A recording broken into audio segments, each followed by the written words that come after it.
यहाँ से फिर से शुरू करेंगे। कंबशन के बारे में बात कर रहा हूँ, कंबशन जल्दी से देखेंगे। कंबशन यानी कि किसी भी चीज का या हाइड्रोकार्बन का ऑक्सीजन के प्रेजेंस में जलने को क्या कहते हैं? कंबशन कहते हैं। फॉसिल फ्यूल बने कैसे? तो बायोमास से बने, बायोलॉजिकल और जियोलॉजिकल प्रोसेसेस से। ये जैसे कोयला जो बना ना, तो कोयला के बनने में सबसे मददगार चीज क्या थी? पेड़, फर्न्स, कांटेदार पेड़ और बहुत सारे प्लांट्स जो कि धरती के नीचे दब गए अर्थक्वेक के दौरान या वोल्केनिक इरप्शंस के दौरान, और they were pressed down by the layer of earth. ये मिट्टी की बहुत मोटी लेयर के थ्रू दब गए और धीमे धीमे किस चीज में बदल गए बच्चा? ये बन गए कोल में। Dead marine and tiny plants and animal. अब जैसे ये तो कोल की कहानी है, अब पेट्रोल और डीजल और अदर ऑयल फॉसिल फ्यूल के बारे में देख लो। तो फॉसिल फ्यूल में कोल के बारे में देख लिया, अब ऑयल पेट्रोल के बारे में देखो। तो डेड मरीन टाइनी प्लांट्स, जो समुद्र के अंदर जो बड़ी बड़ी काई होती है, घास होती है, वो वाली, और जो समुद्र के अंदर रहने वाले एक्वेटिक एनिमल्स, ये सब जो सिल्ट होती है ना, मैंने बताया था गाद के बारे में, जो एकदम चिकनी मिट्टी होती है, वो उसके थ्रू ये धीमे धीमे दब गए और ड्यू टू बैक्टीरियल एक्शन क्या हुआ?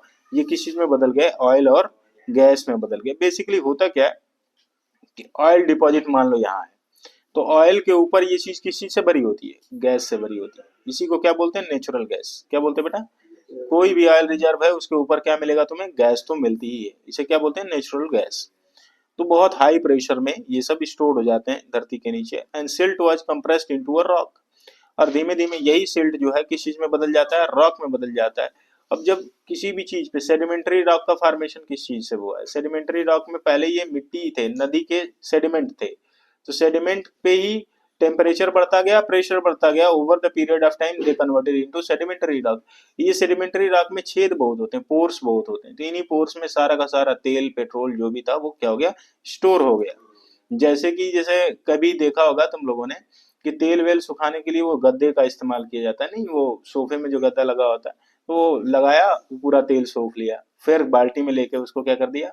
निचोड़ दिया। तो ये सर वैसे ही वो सारे पहाड़ों के अंदर क्या हो गया? ऑक्सीडेशन का मतलब तुम्हें पता है, ऑक्सीडेशन में हम लोगों ने क्या बोला था? Addition of oxygen. ये हम लोगों ने पढ़ा हुआ है, एडिशन ऑफ ऑक्सीजन और removal of hydrogen. Addition of oxygen और रिमूवल ऑफ हाइड्रोजन। ठीक है।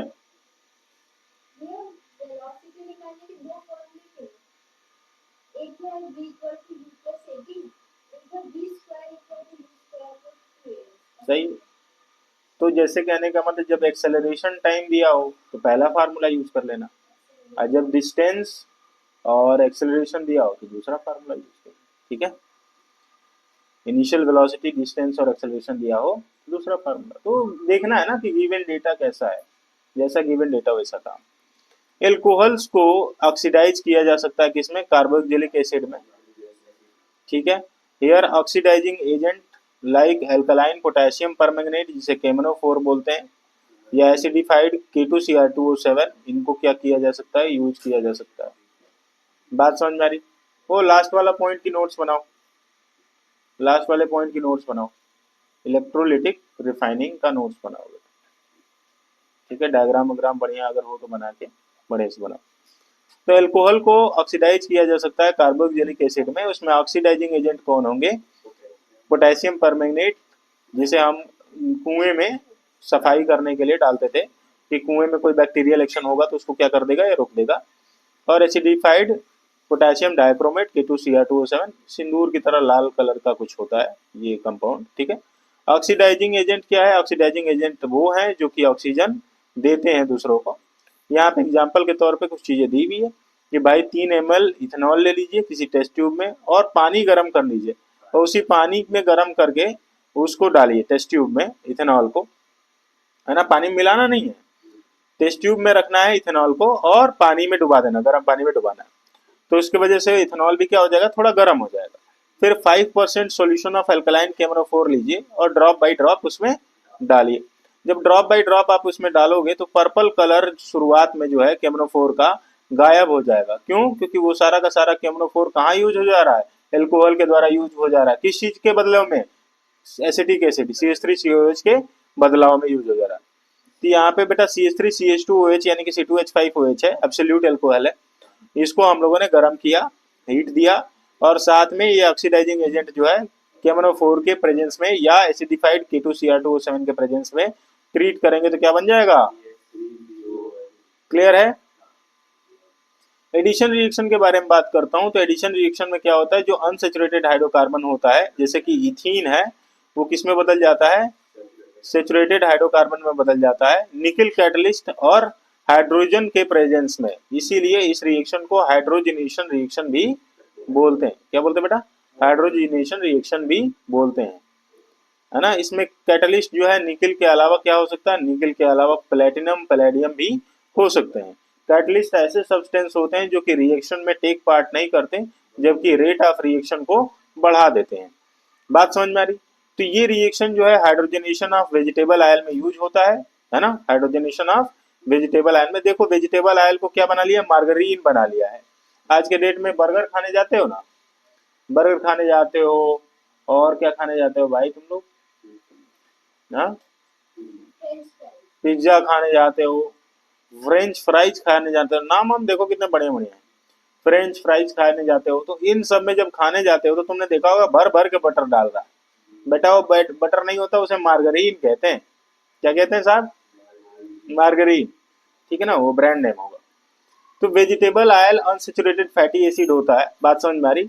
और अनसेचुरेटेड फैटी एसिड का हाइड्रोजनेशन करा देते हैं। अनसेचुरेटेड फैटी एसिड का क्या कर देते हैं? हाइड्रोजनेशन करा देते हैं।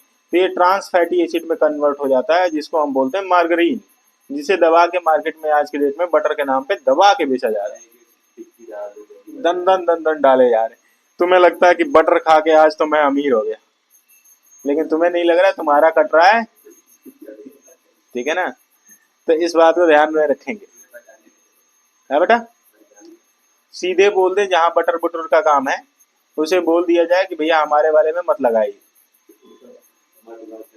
हमें मत दो। हम अपने घर जाएंगे, गाय का घी का 1 चम्मच डाल लेंगे इसके ऊपर, खा जाएंगे, ठीक है। और फालतू की चीजें खानी भी नहीं है। जैसे एक दिन मैं गया था, क्या खाने के लिए यार, वो सफेद सफेद रोटी होती है, उसके साथ छोले मिलते हैं, क्या बोलते हैं बेटा? जो वो गोल गोल सा होता है, आग जैसा, उसमें, है बेटा? छोले भटूरे नहीं, अबे तू भी तो था। कुलचा, हाँ।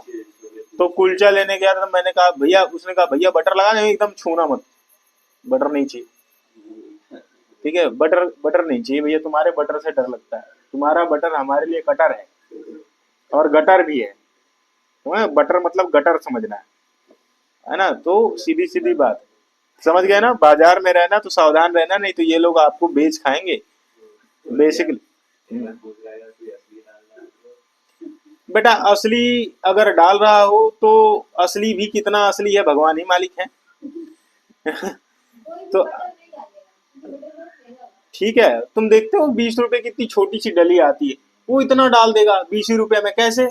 सोच के देख यार, वो उसको घाटा हो जाएगा, उसकी बीवी मारेगी दौड़ा के। ऐसा नहीं हो सकता है। क्यों भाई? वो कह रहा है तो झूठ ही बोल रहा है भाई। कमा के सबको देना होता है घर पे, शाम को हिसाब किताब होता है। वेजिटेबल ऑयल जो जनरली जो होते हैं वो लॉन्ग से अनसेचुरेटेड हाइड्रोकार्बन होते हैं, जो कि फैटी एसिड है। वही चीज जब मार्गरीन में बदलती है तो बेटा क्या हो जाती है? ट्रांस फैटी एसिड, जो कि हाइड्रोजनेशन की प्रक्रिया के थ्रू होती है। आपको समझ में आ गया होगा। सीधी बात यह है कि अनसेचुरेटेड हाइड्रोकार्बन को निकल कैटलिस्ट के प्रेजेंस में हाइड्रोजन गैस के थ्रू पास कराया जाएगा तो ये सेचुरेटेड हाइड्रोकार्बन में बदल जाता है। बात समझ में आ रही? तो अनसेचुरेटेड हाइड्रोकार्बन तो थोड़ा सा फैटी वो होता है, क्या कहते हैं, इसमें जो अनसेचुरेटेड फैटी एसिड होती है ना, तो वो आराम से डिजॉल्व हो जाती है, वो शरीर में फैट की लेयर को डिपॉजिट नहीं करती। तो इस वजह से ये खाया जा सकता है। लेकिन ये भी क्या है, मोर रिफाइंड, जितना भी रिफाइंड होकर चमकता हुआ जो तेल ले आते हो बेटा, खाने लायक नहीं है। आप एक सिंपल सा काम कर सकते हो, मूंगफली खरीद लीजिए मंडी जाके सीधे सीधे 20 किलो, ठीक है। 20 किलो मूंगफली खरीद के और आप क्या कर सकते हो, दनादन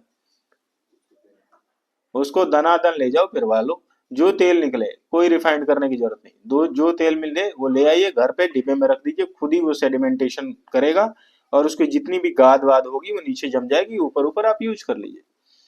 किसी मशीन के द्वारा फिल्टर्ड ऑयल मत खरीदें, बिल्कुल सही बात है। जब तक पिरवाया हुआ तेल खाते रहोगे बचे रहोगे, नहीं तो सीधे पकड़ेगा कैंसर ही। फिर कहोगे हम तो दारू नहीं पीते, हमको कहाँ से हुआ। ठीक है। एनिमल फैट में सेचुरेटेड फैटी एसिड होता है जो कि हार्मफुल होता है, लेकिन थोड़ा समझना है। जैसे भैंस का है, भैंस का घी हार्मफुल है, लेकिन गाय के घी में हार्मफुल ज्यादा नहीं है। अगर हार्मफुल तब हो सकता है जब आप पाव भर पी ले, पेट खराब हो जाए।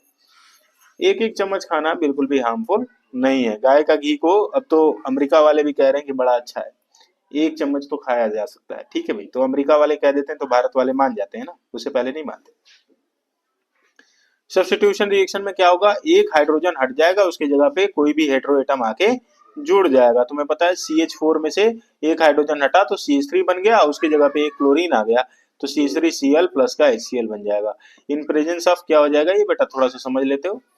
सनलाइट के प्रेजेंस में, यूवी के प्रेजेंस में ये चीज होती है ना। Higher homologues of alkanes can form many, तो तुम्हें समझ में आ रहा होगा। ये यहाँ पे जो बना मिथाइल क्लोराइड बन गया, उसके आगे हायर में क्या बनेगा बेटा, इसी चेन में क्या बनेगा, मिथाइल क्लोराइड बन जाएगा। उसी तरीके से प्रोपाइल क्लोराइड बन जाएगा, ब्यूटाइल क्लोराइड बन जाएगा, पेंटाइल क्लोराइड बन जाएगा। ये सब बहुत सारे प्रोडक्ट इसके बन जाते हैं। ध्यान से देखेंगे, ठीक है, हमारे साथ, हाँ किताब से पढ़ते रहो। इथेनॉल के बारे में बात करता हूँ, तो इथेनॉल क्या है, लिक्विड होता है रूम टेम्परेचर पे, और इसको हम कॉमनली क्या बोलते हैं, एल्कोहल बोलते हैं। और ये सारे एल्कोहलिक ड्रिंक का एक बढ़िया सा घटक है। घटक मतलब इंग्रेडिएंट है। तो ये एक गुड सॉल्वेंट होता है बेटा, इसलिए मेडिसिन में जैसे टिंचर्स आयोडीन, जिसमें घाव वाव लगता है तो जो पेस्ट वेस्ट जो होती है ना, जो लगाई जाती है, क्रीम लगाई जाती है, उसमें भी पॉविडोन आयोडीन ट्रीटमेंट ऑइंटमेंट करके लिखा होता है। तो उसमें जो एल्कोहल होता है वो सॉल्वेंट के तौर पे यूज किया जाता है। कफ सिरप तो दुनिया जानती है कि भाई ज्यादा कफ सिरप, हमको भी पहले बहुत खांसियां हो जाया करती थी तो मैं ज्यादा कफ सिरप पी लिया करता था। तो ज्यादा कफ सिरप पी लिया करता था तो एक तो असर ज्यादा करती थी, और साथ में यहाँ से पढ़ा के जाने के साथ ही मैं तुरंत सो जाता, नींद आ जाती थी, क्योंकि एल्कोहल में उसमें होती ही है 15 से 18% तक एल्कोहल उसमें होती है। ठीक है, तो मैंने दवाई के रूप में पी है, कहते हैं ना दवा दारू चलती, तो वो है। तो टॉनिक, टॉनिक में भी दिया जाता है। टॉनिक बेसिकली क्या है, टॉनिक में अल्कोहल देने का मेन कारण ये होता है कि अगर किसी के शरीर में खाना नहीं लग रहा है, उसके पीछे सबसे बड़ा कारण है कि उसकी नींद गहरी नहीं है, तो अल्कोहल दे दिया जाता है जिसकी वजह से उसकी नींद क्या हो जाए, गहरी हो जाए। अगर नींद गहरी हो जाएगी तो क्या होगा, सोएगा बढ़िया से। अगर सोएगा बढ़िया से तो उसका खाना जो है अच्छी तरीके से पच जाएगा। बेटा कफ सिरप में तो सीधी बात है, थोड़ा सा समझने वाली बात है, इसमें भी वही है। जब आप हीलिंग के लिए समय दे दोगे ना बॉडी को, देखो जैसे सर्दी हो गई, खाना कम कर दो, खाना कम कर दिया, अब कफ सिरप लिया, इसने सुला दिया तुम्हें, तो जितना देर तुम सोते हो नॉर्मली उससे ज्यादा सो गए, तो उतना देर तुम्हारे शरीर के हीलिंग के लिए यूज हो गया। बिल्कुल सही बात है, ये कफ सिरप तो अब कभी नहीं यूज करता मैं पर्सनली बात करता हूँ, मैं ये नहीं कह रहा हूँ कि कोई यूज ना करे कर सकता है अगर परेशान है तो काढ़ा से भी हो सकता है ना, काढ़ा से भी बिल्कुल हो सकता है। ठीक है, आगे बढ़ेंगे। यहाँ पे देखेंगे बेटा, ध्यान से देखेंगे, consumption of small quantity of dilute ethanol cause drunkenness. कह रहा है कि वो जो डाइल्यूट इथेनॉल, मतलब जो जनरली वाइन की बात कर लेता हूँ तो डाइल्यूट ही होती है। वाइन क्या है, डाइल्यूट है, रम विस्की जितने भी है डाइल्यूट एथेनॉल है। तो उसमें क्या है, ये क्या करता है, नशा पैदा करता है। ड्रंकननेस का मतलब क्या है, थोड़ा सा मात्रा में लोगों तो नशा पैदा करेगा।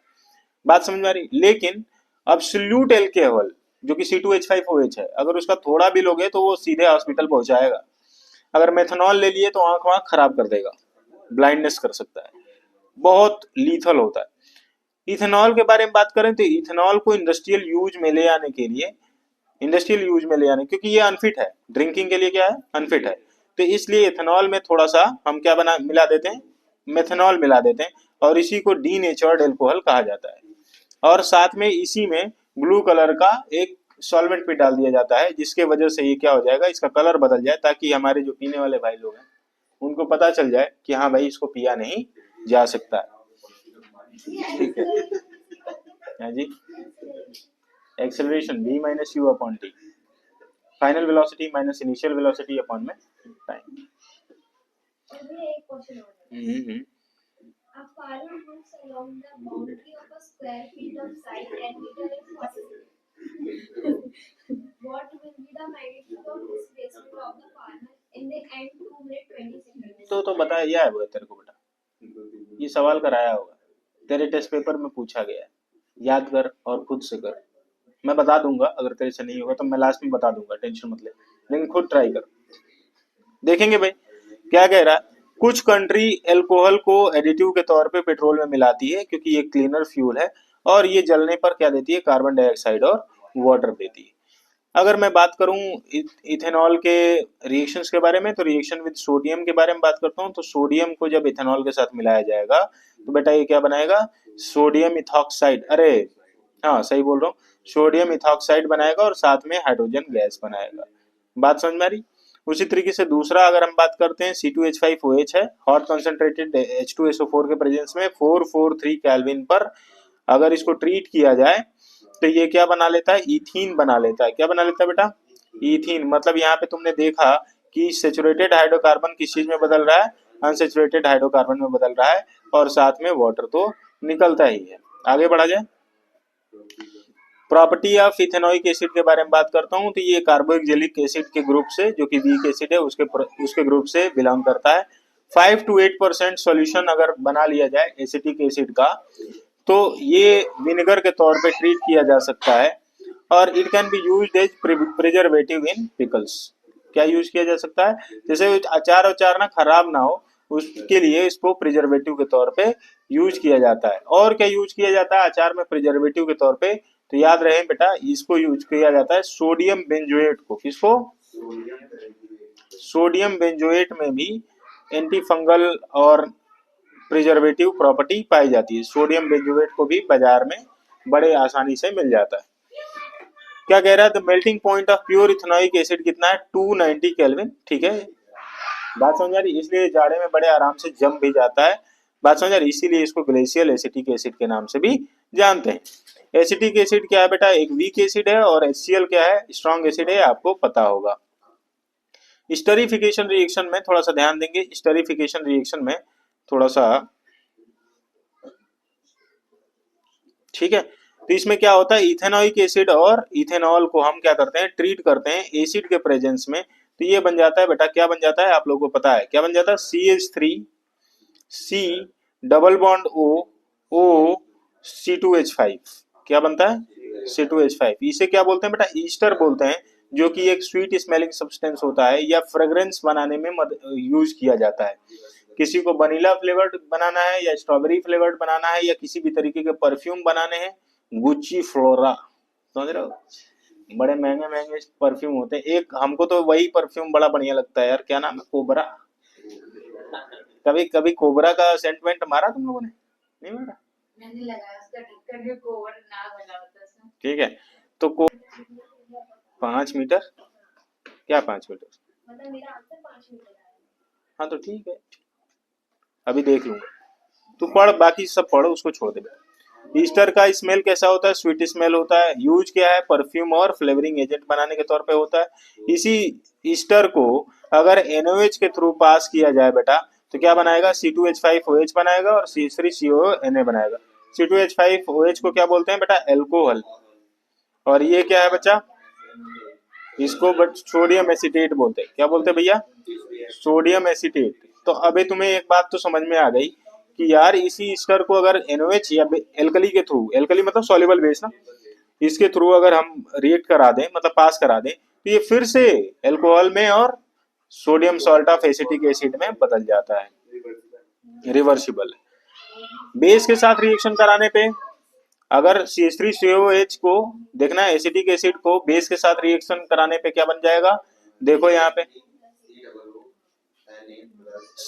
सही बात है, CH3CONA को क्या बोलेंगे, sodium salt of carboxylic acid, ये सोडियम एसिटेट और साथ में पानी बनता है। उसी तरीके से यहाँ पे देखेंगे CH3COH को Na2CO3 के साथ अगर हम बनाते हैं तो बनता है बेटा फिर से वही सोडियम एसिटेट, साथ में कार्बन डाइऑक्साइड और वाटर।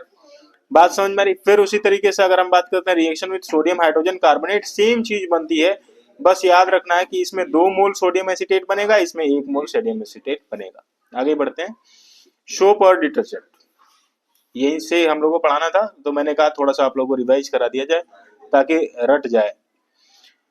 तो देखे इसमें सोप और डिटर्जेंट में क्या लिया हुआ, कह रहा है 10 ml वाटर ले लो 2 टेस्ट ट्यूब में, ए और बी में, और add a drop of cooking oil to both the test tube. क्या कह रहा है, add a drop of cooking oil to both the test tube, दोनों ही टेस्ट ट्यूब में क्या डालना है, कुकिंग ऑयल डालना है। फिर क्या कह रहा, to test to the test tube B add few drop of soap solution. Soap solution आप लोगों को पता होगा, जो होटल वेटल होते हैं उसमें सीधे सोप सोल्यूशन रखा जाता है, सोप नहीं रखी जाती। जैसे शैम्पू होता है ना, वैसे सोप सोल्यूशन होता है। तो पूरे आराम से बॉडी में रगड़ के लगा लियो और धो दो, काम खत्म। जेल कह सकते हैं। हाँ जी, नहीं नहीं, बैग में रख के ले भी जाते हैं, ठीक है। उसको उसको उसको भी लेके चले जाते हैं, वही चोर लोग हैं, भारत के हैं। ऐसा नहीं, मैंने तो नहीं लिया यार, मैं कई दफा रुका लेकिन मैंने नहीं, मैं अच्छा आदमी। Shake test tube vigorously to get unclear mixture. Leave the test tube undisturbed for some time. Oil layer separate out in both tests, but this happen first in test tube A. बात समझ में? यहाँ पे क्या क्या चीजें, ये test tube लिया हुआ बेटा, ए और बी दो लिया, और उसमें क्या किया हुआ है, पहले वाले में क्या किया हुआ है, अच्छा sorry, add a few drop of cooking oil to both, दोनों में डाल दिया गया है। बात समझ में आ रही? एक में क्या डाल दिया गया, सोप सोल्यूशन डाल दिया, बी वाले में सोप सोल्यूशन डाल दिया गया है, ए वाले में नहीं डाला, बी वाले में सोप सोल्यूशन डाल दिया गया। तो इसमें क्या देखा गया कि भाई ए वाले में जल्दी से ऑयल ऊपर आ गया, दिखने लगा। बात समझ रही? मिक्स करने के बाद क्या हो गया, ऑयल ऊपर आ गया। और बी वाले में क्या हुआ, वो सोप के साथ रिएक्ट कर गया ना, वो सोप के साथ क्या कर गया, रिएक्ट कर गया सोप सोल्यूशन, इसलिए वो उतना विजिबल नहीं हुआ। This activity demonstrate the effect of soap in cleaning. इसकी वजह से क्या समझ में आ रहा है कि अगर आपके कपड़े में भी ऑयल जैसा कुछ लगा हुआ, ग्रीसी लगा हुआ है, तो सोप उसको क्या करेगा, खत्म करेगा। या मुंह में ऑयली है, हालांकि हम सोप की बात कर रहे हैं तो कपड़े में तो नहीं लगाएंगे, मुंह में लगाएंगे, तो मुंह में भी कितने लोगों को ऑयली स्किन होता है, तो उसमें सोप अच्छे काम कर जाती है ना। सोप मॉलिक्यूल्स जो होते हैं वो बेसिकली सोडियम और पोटेशियम सॉल्ट होते हैं, किस चीज के, long chain of carboxylic acid के। आयनिक एंड जो होता है बेटा, ये देखो, ये इसको क्या बोलते हैं, आयनिक एंड। ये क्या होता है, हाइड्रोफिलिक। क्या होता है भैया, पानी से प्यार करने वाला। हमको प्यार हुआ भी तो किसे हुआ, पानी से, तो कौन सा है, हाइड्रोफिलिक एंड। और नीचे वाला जो है बेटा, ये कौन सा है, हाइड्रोफोबिक, ये पानी से नफरत करने वाला है। तो सोप मॉलिक्यूल जो है वो इस तरीके से होते हैं, उसका हेड जो होता है वो क्या होता है, हाइड्रोफिलिक एंड। बात समझ आ रही? तो देखो, जो hydrophilic end of soap interact with water, while carbon chain जो कि हाइड्रोफोबिक टेल है, ये जो टेल है हाइड्रोफोबिक, ये किसके साथ इंटरेक्ट करती है, ऑयल या ग्रीस या डर्ट के साथ। ये सोप मॉलिक्यूल इस तरीके से अपना एक स्ट्रक्चर बना लेते हैं, कई सारे सोप मॉलिक्यूल एक गंदगी के टुकड़े पर एक्ट करना शुरू करते हैं, और इन्हीं को क्या बोलते हैं बेटा, मिसेल। क्या बोलते हैं भैया, मिसेल। ये शब्द पता नहीं कहाँ से आया, लेकिन मैं तुम्हें बताऊं, इतिहास में मिसेल जो है, राजा रणजीत सिंह, हाँ लेना, राजा रणजीत सिंह के बारे में सुना है, पंजाब के राजा रणजीत सिंह। तो रणजीत सिंह जब राजा बने तो उस समय मिसेल मिसल बोलते थे, मिसेल नहीं, मिसल। तो 12 मिसल में से एक मिसल के जो राजा थे उनके पिताजी थे, रणजीत सिंह के पिताजी थे, मतलब मेट टाइप के थे। उसके बाद वो 12 मिसल में से, उसका नाम नहीं याद आ रहा है, उसी के वो राजा बने, और धीमे धीमे पूरे पंजाब को उन्होंने राज किया। तो ये बात तुम्हें समझ में आ गया कि हाइड्रोफोबिक एंड जो है ऑयल ड्रॉपलेट की तरफ, और आयनिक एंड जो है फेस करेगा सॉल्यूशन बनाने के लिए, और यही पानी में सॉल्यूशन बनाता है ना। ये फॉर्म क्या करता है, सॉल्यूशन किसको बोलते हैं, लिक्विड लिक्विड सॉल्यूशन को क्या बोलेंगे, इमल्शन। इमल्शन किसको बोलेंगे, जब लिक्विड लिक्विड, दो लिक्विड मिलके क्या बना रहे हो, सॉल्यूशन बना रहे हो, तो क्या बोलते हैं, सॉल्यूशन। कोई जरूरी नहीं है कि एक सॉलिड हो एक लिक्विड हो, है ना, लिक्विड लिक्विड भी सॉल्यूशन बनाया जा सकता है, उसको क्या कहते हैं, इमल्शन बनाते हैं। इस तरीके से एक गंदगी के ऊपर चारों तरफ से, देख रहे हो, ये अटैक कर देते हैं, देख रहे हो ये अच्छा, तो अटैक कर देते हैं। तो इसके वजह से ये क्या करते हैं, उस कपड़े से गंदगी को बाहर निकाल के पानी में घोल देते हैं। इस वजह से जब आप गंदा कपड़ा डालते हो तो देखते हो शुरुआत में पानी बड़ा साफ होता है, फिर बाद में वो क्या हो जाता है, एकदम काला हो जाता है ना। तो इस तरीके से आपको समझ में आ रहा होगा कि micelle formation, it is basically a group of soap molecule, है ना, having a hydrophobic and hydrophilic end, in which hydrophilic end mix with water, and hydrophobic end जो होगा एक्ट करेगा किस पे, डर्ट पे, ग्रीस पे, ऑयल पे, ये सब। ठीक है। अभी थोड़ी देर में ये खत्म हो गया। बोलिए। हाँ, हमारे मैल ही है ना, डेड सेल्स है, वो निकलना शुरू हो जाती है। तो लोग जो टॉवल से रगड़ते हैं उस दौरान बहुत सारा डेड सेल आपके टॉवल के पोर्स में फंस जाता है, वो इसके सबसे बड़ी गंदगी का कारण है। ठीक है जी। तो फैक्ट जो है आज डी फैक्ट हो गया। क्लियर। तो effect of soap in cleansing कैसे साफ करता है ये थोड़ा सा ध्यान से देखना। At the surface of water soap align such that its ionic end is in water and hydrocarbon tail जो होता है वो प्रोट्रूड आउट ऑफ वाटर। बात समझ आ रही। कह रहा है कि ये सोप मॉलिक्यूल इस तरीके से अपने आप को अलाइन करते हैं, बात समझना बेटा, इस तरीके से अपने आप को अलाइन करते हैं कि जो इसका आयनिक एंड है मतलब हाइड्रोफिलिक एंड है वो पानी में चला जाए और हाइड्रोफोबिक एंड जो है वो बाहर रहे, जो गंदगी पे काम करता है। Inside water these molecule form a cluster, मतलब ये क्या करते हैं, क्लस्टर मतलब गैंग बना लेते हैं, ग्रुप। तो उसको हम क्या बोलते हैं, मिशेल बोलते हैं। क्या बोलते हैं बेटा, मिशेल। मिशेल ओबामा भी हैं। बराक ओबामा की बीबी का नाम क्या है, she was the first lady of America. Because Barack Obama is first person of America उस समय, अब नहीं है। जैसे जो प्रेसिडेंट होता है that is the first person ना, हमारे यहाँ भारत में जो प्रेसिडेंट है Shri Droupadi Murmu ji, she is the first lady, ऊपर ही दे दो, she is the first lady of India. Okay. हाँ जी सर, मिसाइल से देश के देश खत्म किए जा सकते हैं, मिसाइल से गंदगियों का खत्म किया जा सकता है ना बेटा, बहुत अंतर है। दोनों का काम खत्म ही करना है, एक गंदगी को मारता है और एक गंदे लोगों को ही मार देता है। लेकिन कोई जरूरी नहीं कि युद्ध में गंदे ही लोग हों, बहुत सारे निर्दोष भी मारे जाते हैं। तो मिसाइल तो नहीं यूज किया जाए, मिसाइल यूज करते रहे। क्या कह रहा है, the soap molecule are large enough to scatter light. ये सोप मॉलिक्यूल जो है स्कैटर करने के लिए, स्कैटर का मतलब क्या है, लाइट का जो ओरिजिनल पाथ है उसको चेंज कर सकते, इधर उधर चलने लगे, तो उसको हम क्या बोलते हैं, टिंडल इफेक्ट। इसी वजह से सोप का जो सोल्यूशन होता है वो क्लाउडी दिखता है बेटा। बात समझा रही। सोप और डिटर्जेंट के बारे में बात करता हूं। अच्छा, यहाँ पे एक हार्ड वाटर और सॉफ्ट वाटर के बारे में थोड़ी सी डिस्कशन रह गई है, वो मैं बता दूं आप लोगों को। ऐसे वाटर जिसके अंदर सल्फेट हो, क्लोराइड हो, हाइड्रोजन कार्बोनेट हो या कैल्शियम या मैग्नीशियम हो, है ना, हाइड्रोजन कार्बोनेट किसके, कैल्शियम या मैग्नीशियम के, तो उसको हम क्या बोलते हैं, हार्ड वाटर। ऐसे वाटर जिसमें कैल्शियम सल्फेट, अरे क्लोराइड या सल्फेट हो या हाइड्रोजन कार्बोनेट हो, किसके, कैल्शियम या मैग्नीशियम के। तो थोड़ा सा इस चीज को समझ लें। हार्डनेस जो होता है बेटा, हार्डनेस दो तरह की होती है, आप लोग लिख लो, बनाओ जल्दी से कॉपी में। हार्डनेस दो तरह के होता है, हार्डनेस में दो एरो मारो, एक लिखो टेम्परेरी हार्डनेस,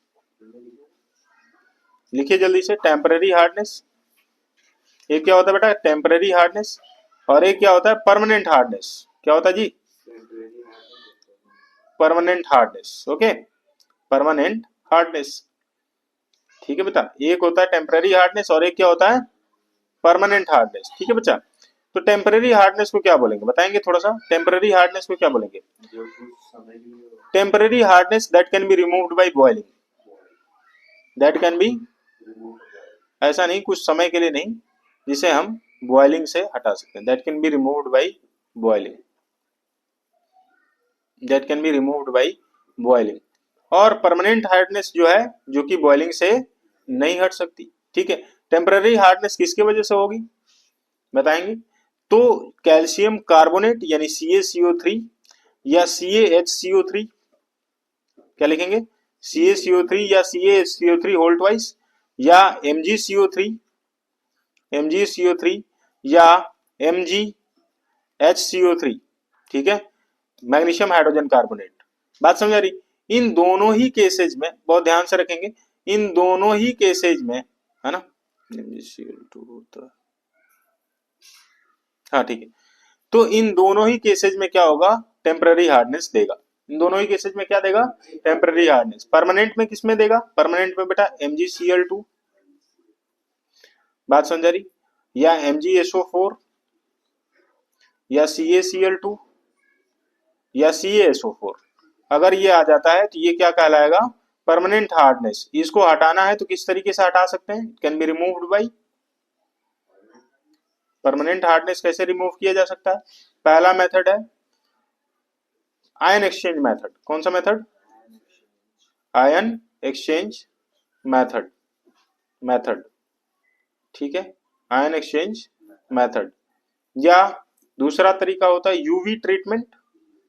यूवी ट्रीटमेंट, हाँ UV treatment along with RO technique, along with RO reverse osmosis technique, इसको हम ट्रीट कर सकते हैं। आयन एक्सचेंज, जियोलाइट के पत्थर भी मैंने बताया, जियोलाइट भी आयन एक्सचेंज में मदद करता है। तो ये सारी चीजें आप लोग को समझानी थी जो मैंने बता दिया। डिटर्जेंट्स के बारे में थोड़ा सा बात कर लेता हूँ। डिटर्जेंट्स जो होती है बेटा ध्यान देना, जो आप लोग नॉर्मल भाषा में सरफ बोलते हैं, सर्फ बोलते हैं, वॉशिंग पाउडर बोलते हैं, यही है डिटर्जेंट है। और कुछ बोलते हैं? कितने लोग सोडा भी बोल देते हैं, सोडा लाओ, जबकि ये सोडा नहीं है, सोडा तो पी जाती है। क्यों भाई? हाँ जी हाँ जी, बहुत बढ़िया। तो ये बेसिकली डिटर्जेंट जो होते हैं sodium salt of sulphonic acid, क्या होते हैं बेटा? सोडियम सॉल्ट ऑफ, शांत हो जाएं इधर देखें, डिटर्जेंट्स क्या होते हैं? These are the sodium salt of sulphonic acid या ammonium salt of with chloride और ब्रोमाइड, क्लोराइड और ब्रोमाइड आयन, ये क्या बनाते हैं? डिटर्जेंट बनाते हैं। ये both have long hydrocarbon chain, charged ions of these compound do not form insoluble precipitate, है ना, कोई भी इंसॉल्युबल प्रेसिपिटेट नहीं बनाएंगे। किसके साथ? कैल्शियम और मैग्नीशियम आयन के साथ। They are also effective in hard water, ध्यान रखना जो तुम्हारा साबुन है, these are not effective in hard water but detergents are effective in, ठीक है। डिटर्जेंट्स होते क्या है तो तुम्हें समझ में आ गया, sodium salt of sulphonic acid या ammonium salt with chloride bromide ion, लिख लेंगे इस लाइन को। Detergents are sodium salt of sulphonic acid, या तो ये सल्फोनिक एसिड के होंगे, sodium salt of sulphonic acid, या ammonium salt with chloride and bromide ion, ठीक है जी, क्लोराइड और ब्रोमाइड आयन। समझ गए बच्चा? तो सोप एंड डिटर्जेंट आप लोगों को बता दिया गया है, इससे ज्यादा जानने की आप लोगों को जरूरत नहीं है। आज ये चैप्टर पूरी तरीके से फिनिश हो गया और आप लोग इसको पढ़ लो, देख लो, और कोई सवाल बनता है पूछ लो। फिर आज के लिए इतना ही।